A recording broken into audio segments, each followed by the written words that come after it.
Hey, you, leave her right now. When Ted and I went into the examination room at the obstetrics and gynecology clinic, the doctor who looked at our faces alternately said something outrageous. Excuse me? Filled with shock and disgust at the doctor who blurted out such an inappropriate comment about someone's privacy, I was stunned. For some reason, Ted didn't question it or say anything. I was so bewildered that I couldn't move from where I was standing. Leave who? Maybe this doctor had been dozing off. Maybe he'd had a weird dream and was just sleep-talking, saying something that made no sense at all. But then again, his eyes were looking straight at Ted and me. No, you misunderstood. It's him, your husband, said the doctor, his voice quietly burning with anger, and Ted's name came from his mouth, and Ted stared back at the doctor with a serious look on his face. My name is Nancy Johnson. I'm currently 30 and work as a nurse. I married Ted 5 years ago, when I was 25, but given my nursing career, our living rhythms haven't quite matched up. Therefore, our marital life was unsatisfactory, and before we knew it, 5 years had passed without us having a child. Ted, for some reason, always said, "Don't worry, it'll happen eventually." As though he didn't really want children. Sure, at my age, it may be too early to worry. But I had been thinking since I was a child that I wanted 3 children when I got married, so it was true that I was becoming anxious about not having the first one soon. Ted is just an ordinary office worker. I shouldn't say it too loudly, but his salary isn't high. Even though he's been working since he was fresh out of college, raises are few, and without a promotion, there's no expectation of a significant salary increase. It might be a money thing, maybe Ted doesn't want children yet. Plus, lately, it seems to be a busy period at work, and he often works late. He comes home late at night quite often. I wondered if he'd ever been this busy before, and when I asked Ted, he said that a new project had started and the busy periods had increased. Our living rhythms were increasingly mismatched, and I was starting to feel lonely. Ted was usually a gentle and kind husband. Apart from our different opinions about children, there was hardly anything I was dissatisfied with. So I never dreamed that something like that would happen. It was a year ago when I suggested to Ted that I wanted to start trying to conceive. Our marital life was stagnant back then, and I was feeling impatient. Many of my friends who were married already had children. Every time I saw updates about their children on social media, I'd think, "That's nice." And slowly that turned into envy, to the point where I was now jealous, so I'd stopped checking social media as much. Because of that, I chose the timing just a year ago when Ted got back from work, and told him I wanted to start trying to have a baby. Trying to conceive? Isn't it something that can happen naturally? We don't need to make a big deal of it, do we? But that's not always the case. If the timing isn't right, it doesn't mean anything. That's what my friends were saying. That's just your friends' opinions, right? People's timing for having children can be different, so don't take it too seriously. But still. At that time, I didn't know much about trying to conceive, so I couldn't argue with Ted's reluctance. Even if the awareness of trying to conceive differs between men and women, he could have shown a little more cooperative attitude, couldn't he? Anyway, if you get too caught up in it, you might not be able to conceive even if you could. Let's just be patient. Yeah, I guess so. Certainly, as Ted says, when you get impatient, it feels like it's less likely to happen, and I had felt the same way. Feeling frustrated, I went off to work that night since I had the night shift. At work during my break, I talked to a colleague about it, and she scolded me, saying, "You can't be so easygoing about this." I was the one who wanted to be angry at Ted, so I was slightly annoyed by my colleague's words. "So, what should I do?" I asked, and she advised. "Why don't you go to an OB/GYN? "Why go to an OB/GYN when there's nothing wrong with me?" I hesitated, but she informed me. Nowadays, many women go to the OB/GYN right away when they want to have a baby. This was a new idea to me, and it was quite an eye-opener. My next day off is in 2 days. It's a weekday, so I thought I'd try going to the OB/GYN. So, in 2 days, I decided to go to the nearest OB/GYN to my house. Of course, I kept it a secret from Ted. Although it was the closest, the OB/GYN was 2 train stations away, perhaps because there were few in number. It was a weekday morning, so I assumed it wouldn't be too crowded, but when I got to the OB/GYN, I was taken aback by the number of people. All the waiting room chairs were filled, and there were even pregnant women standing and waiting. Given the situation, I, of course, couldn't take a seat and leaned against the wall, waiting my turn. I was finally called into the examination room, and I received the examination about an hour after arriving at the hospital. That day, the doctor told me to first try the timing method, coordinating our intimacy to coincide with my ovulation period, which seemed to be the first approach taken in trying to conceive. If this goes well, I could be expecting within a few months. I ruminated on what the doctor taught me, thinking about our future life. First, I had to tell Ted about the timing method. Since it was something that required cooperation between us as a couple, I determinedly talked to Ted that night.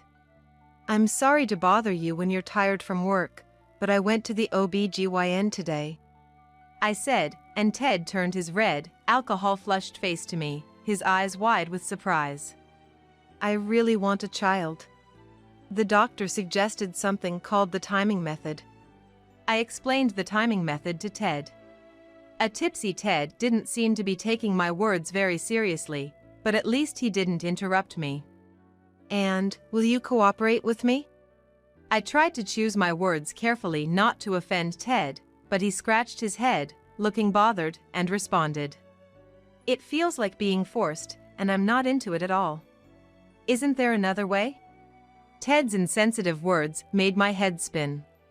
It took a lot of courage just to go to the OB/GYN, and it was embarrassing to share our marital problems with a male doctor, even though he was a professional. Without knowing all the trouble I've been going through, and without distinguishing between what's appropriate and what's not, I felt like giving Ted a piece of my mind.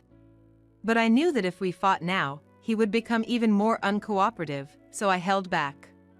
Other methods can cost quite a bit of money. So they said to start with the method that doesn't cost anything. Please, will you cooperate with me? Even Ted seemed troubled by the mention of the expense, and though reluctantly, he agreed to try the method the doctor had suggested.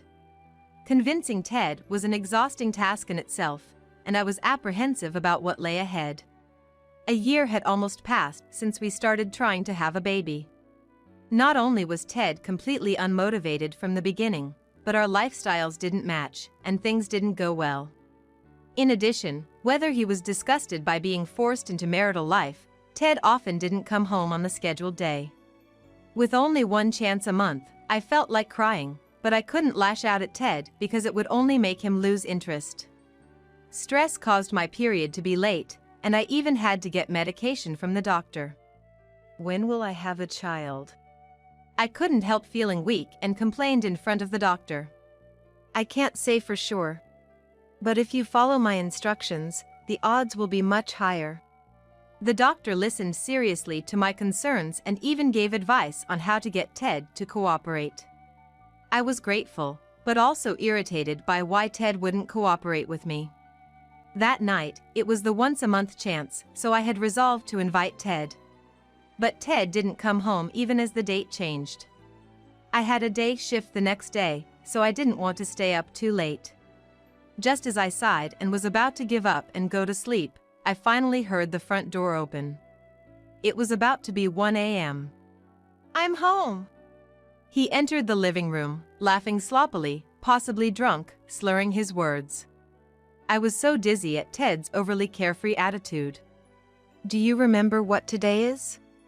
I didn't want to say this, but I realized that I had to say it clearly, or Ted wouldn't understand. I determinedly confronted Ted. Today? What day was it?" Perhaps he finally remembered when he saw my serious face, and he lazily narrowed his eyes. "If you didn't like it, you should have called." I was waiting all this time. I couldn't help but remember all the trouble so far and vented my dissatisfaction to Ted. You know, I've been thinking. Ted's eyes narrowed, snake-like. I'm under so much pressure. I'm told every month to keep the schedule free. Put yourself in my shoes, coming home tired from work. Frankly, I don't want to be with you right now. I gasped at Ted's words. Indeed, I had been rushing Ted to keep the schedule free every month. If the positions were reversed, I would have been stressed too. But I had been making requests to Ted as gently as possible so as not to put too much burden on him. I was holding back what I really wanted to say, which was to take this more seriously. Still, seeing Ted, who assumed he was the only one struggling, I felt miserable. Well, let's take a break for a while. I felt that if we continued this way, it would only increase the burden on both of us. I called for a temporary truce. Ted seemed relieved at my proposal, saying, "That's fine then." I felt faint at the thought of when we might be able to have a child. 3 months after I told Ted about the truce, he seemed to be released from the pressure of trying to conceive, and he began going out to play on his days off. He would leave in the morning and not return until night, and I wondered what he was doing. Ted doesn't have any particular hobbies, so I assumed he was out with friends. That was how Ted had been, but whether this truce had worked or not, he began to take part in our marital life on his own. And just 3 months after we resumed our marital life, my pregnancy was discovered. I was overwhelmed with emotion when I saw the positive reaction of the pregnancy test. I reported to Ted right away. "Oh, that's great." Ted's reaction was unexpectedly disappointing. "What's wrong?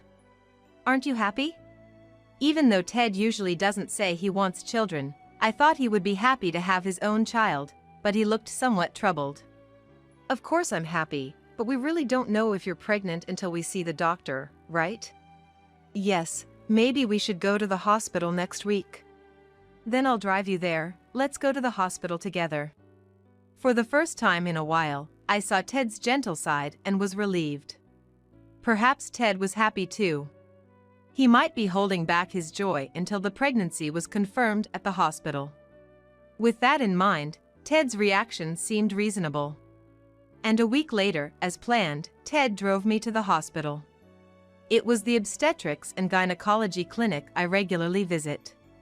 We checked in and waited in the waiting room for our turn. "Mrs. Johnson, please." Today was busier than usual, so I waited for over an hour before the receptionist called my name. I finished having my blood pressure taken and a urine test, and then entered the examination room with Ted. Inside the examination room, the doctor was looking at my medical chart. The nurse urged Ted and me to sit down, and then, possibly busy, retreated to the back of the room. Left in the examination room were Ted, the doctor, and me. When the doctor looked up at Ted and me, he somehow opened his eyes wide. Wondering if there was something strange on our faces, we looked at each other but saw nothing out of the ordinary. "You're Mrs. Johnson, correct?" "Yes, I always have my appointments here." "That's right. Is something wrong?" "I'm not pregnant, am I?" "You are pregnant." "Congratulations." "But there's something else." The doctor looked at me with a meaningful expression, then his gaze fixed on Ted. And after staring intently at Ted's face for several seconds, he let out a breath and opened his mouth. "Hey, you, leave her right now." "What?" I was filled with surprise and disgust at the doctor's rude intrusion into our privacy. Ted, for some reason, did not respond. I was so confused that I could not move from the spot. "Leave her? Who with?" Could it be that the doctor had been dozing off until now?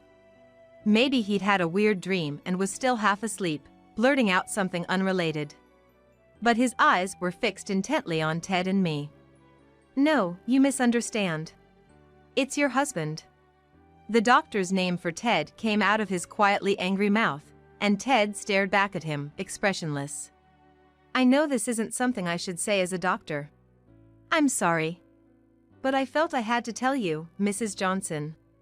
This doctor knew about my struggles, including my desperate desire to have a child. That's why he said something so rude. There must be an extraordinary reason. Seeing the doctor's sincere look, I decided to listen to what he had to say. What exactly are you talking about?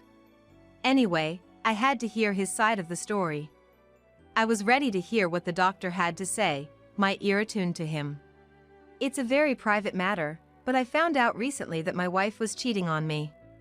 I was in shock and disoriented for a while. But, because of my profession, I couldn't easily take time off, so I continued working, pretending to be calm. My wife denied the affair, but I was not convinced, so I hired a private investigator to look for evidence. I couldn't predict how the doctor's sudden story about his wife's infidelity related to us, and I stood still, unable to move from my spot. Ted, as usual, was expressionless, listening to the doctor's words. I couldn't understand what Ted was thinking right now. The results were devastating. Within a week, evidence of my wife's infidelity came flooding in. Pictures of her arm in arm with her lover entering a hotel, exchanges of messages with the lover, phone call histories. They just kept coming. By that time, I'd had enough and didn't want to hear any more from the investigator. But curiosity got the better of me, and I looked at a picture of the lover's face. And then, the doctor looked at Ted again. His eyes turned hateful. I instinctively covered my mouth and at the same time cradled my belly. I had a premonition that once I heard what came next, there would be no going back. My wife's lover was Ted Johnson, your husband. The doctor's words fell sharply into my gut, leaving me in despair. When the two of you walked into the examination room, I felt as if I had been struck dumb. The face I had seen in photographs as my wife's lover was right before my eyes. And to think that it was Mrs. Johnson's husband, I never would have believed my wife was cheating on me. Is that true, honey? I didn't want to hear it, but I couldn't help myself, nor could the doctor. Both our fates were in Ted's hands, and I felt sick to my stomach. Ted was silent for a while, perhaps looking for some room to defend himself. But realizing that the doctor and I were staring at him intently, he finally burst out laughing. It's true. I'll just say it now, I don't love Nancy anymore. I'm tired of trying for a baby. If she really wanted a child, she should have taken a more certain approach, but she didn't even do that. Coming home from work only to be pressured when I'm tired, and that's when I met her. She was always complaining about her husband being away from home for work. But I never thought her husband would be Nancy's doctor. Ted, unabashed, admitted to having an affair with the doctor's wife. I almost fainted on the spot but held myself together, meeting the doctor's eyes. I'm sure the doctor and I are feeling the same way right now. How can he betray someone so calmly? Moreover, Ted is not only trying to ruin me but the doctor's family as well. I was filled with an unforgiving feeling towards Ted. I may have been wrong to make you feel like I was forcing you into trying for a baby, and for that, I'm sorry. But that's separate from the affair, isn't it? The root cause of all this is the stress I got from Nancy. I'm the victim here. I almost want to be paid for my suffering. You're gonna pay, right? You, the doctor, should also pay, since your wife ran to the affair because of stress. At this moment, Ted, insisting on his right to compensation without admitting his guilt, began to unravel. Being pressured to have a baby was nothing compared to the fact that he cheated for that reason, which is absolutely unacceptable. He might genuinely think he's in the right, he's the victim, but the doctor and I were listening to Ted with cold hearts. Do you even know what you're saying? I couldn't hold back any longer. Until now, I had been considerate of Ted, who had been kind in all aspects except for trying for a baby. But after being told all this, I couldn't stay silent. I'd reached my breaking point. Of course, you'll be the one to pay, Ted. I can't believe you cheated, knowing that we had a child on the way. I have a responsibility to raise this child now. And I'll have you take responsibility as well. Not just splitting assets, but also making sure you pay child support. Huh? You can say that, but I don't have any money. Then borrow or do whatever you have to do. I'm willing to consult with a lawyer. You won't stand a chance then. If it's compensation for emotional damage, I'll claim it from my wife too. You two can pay us back together. You two will end up getting married anyways. Both the doctor and I, planning to break up with our cheating partners, confronted Ted together. Finally, Ted gave in to my logical argument and left the examination room. I'm truly sorry for my husband's actions. No, my wife is the one to blame, especially since you just found out about a new life being born. No, this child doesn't need that father. Rather, I'm glad I found out before it was born. Thank you. Though the betrayal and frustration were undeniable, I felt like this doctor had helped me in my private matters as well. It'll be tough from here on, but please feel free to consult with me anytime. I'll help as much as I can. The doctor's kind consideration made me tear up. The pain was the same for both of us, the doctor and me. As comrades, we looked at each other for a while, comforting each other's wounds. Many things happened that day. My pregnancy was confirmed without any problems, and I was told, "Please come for a checkup again in a few weeks." Before I left. When I left the examination room, there were many patients waiting, and though I felt sorry for them, I couldn't afford to think of others right now. Ted had gone home already, so I had no choice but to take the train home. Feeling lonely but also thinking about the new life inside me, I felt encouraged. We'll get through this together. As I stroked my belly, the still very small life inside seemed to be watching over me, and I felt happy. When I got home, Ted was gone, and a divorce lawyer's business card was left on the dining table. I had already decided to divorce Ted, so without resistance, I called the number written on it. Ted thinks he can get alimony from me, but as I told him earlier, I'm the one who's gonna get the alimony. I'll make sure to demand child support as well. I promptly began preparing to consult a lawyer. I, of course, won overwhelmingly in the divorce negotiations with Ted. It's Ted's fault in the first place. It was a mistake for him to try to take alimony from me. When I presented the various evidence of infidelity that I received from the OB/GYN, Ted could only stammer without any excuses. I demanded a $100,000 lump sum for child support, in addition to the property settlement. Why all at once? He complained, but knowing Ted, he might stop transferring the money halfway through if I asked for a monthly amount. That's why I decided to demand it all at once to make him feel the weight of his guilt. It seems the doctor also divorced his wife and demanded alimony. We regularly communicated and reported each other's situation. The doctor's wife, possibly just now noticing the difference between Ted's salary and the doctor's, and given that Ted was made to pay child support in a lump sum, seems to be having financial troubles with Ted. She reportedly appealed to the doctor saying, "I want to come back to you." But the doctor firmly refused to return to the previous relationship. Once betrayed, a relationship can never be mended. He answered, disgusted. I agree with his opinion. It's too selfish to expect to return to the old relationship after causing so much trouble. I hope Ted and the woman suffer for a while for breaking up other families. We're like comrades, aren't we? Yes, if you don't mind, would you like to go for tea sometime? Anytime you're free. I surprisingly didn't feel uncomfortable at the doctor's invitation. It must be because he's treating me in a gentlemanly manner. I must stop fantasizing that maybe someday something could happen with this doctor and now just hope that my unborn child grows healthy and is born safely.